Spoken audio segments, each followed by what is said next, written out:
Journal de bord, jour 11, on a eu différentes visites et différentes visites de différentes personnes. Et ce que j'ai retenu, c'est qu'il faut savoir enlever certaines choses de son assiette. Donc, si on constate qu'on en a trop et que cela nous stresse, on doit savoir déléguer. Comme par exemple, envoyer son fils chez le médecin, on se dit, ok, ça, nous-mêmes, on va le faire. Mais par exemple, aller déneiger sa voiture, aller donner la nourriture du chien, peut-être on peut déléguer cela à une autre personne. Donc, c'est-à-dire qu'on doit choisir ses priorités pour être moins stressé. C'est-à-dire aussi qu'il faut inclure sa famille dans nos choses pour qu'ils sachent que, oh, à telle période, tu es vraiment chargé et pour qu'ils puissent te comprendre. Donc, il faut savoir avoir un équilibre.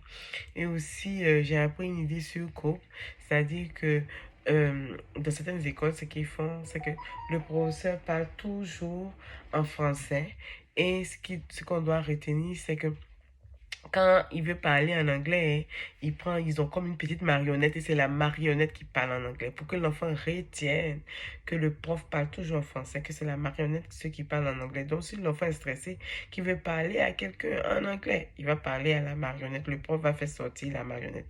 Et aussi, lorsqu'un parent est fâché et que nous avons une rencontre avec lui, il faut le laisser se vider pour ensuite parler en venant avec les faits. Toujours partir des faits, toujours parler des faits pour qu'ils puissent comprendre la situation. Donc aussi, on doit savoir qu'en entrevue, ce que les gens recherchent plus, c'est savoir comment nous pouvons bâtir l'efficacité de notre équipe. Donc, ils doivent voir que nous pouvons être souples et ne pas être là pour micro-gérer. On doit savoir déléguer. Donc, c'est ce qui mesure la plupart du temps chez une direction. Donc, sa vision, son travail avec son personnel. Donc, il ne cherche pas la perfection en entrevue. Il cherche juste le potentiel.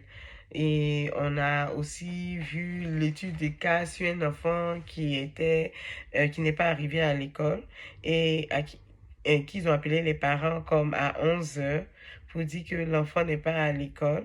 Et le parent qui dit, mais je l'ai mis sur l'autobus, ça envoyait tout un remue-ménage où son retour a appelé la police. Et en fin de compte, sur le cas de l'autobus, les gens de l'autobus, il y a dû avoir des renvois. Et aussi, on a parlé un peu du conseil d'école et puis qu'un employé du conseil ne peut pas être euh, président du conseil d'école. Et c'est un peu ça, et que la direction doit toujours être présente pendant le conseil d'école. Merci.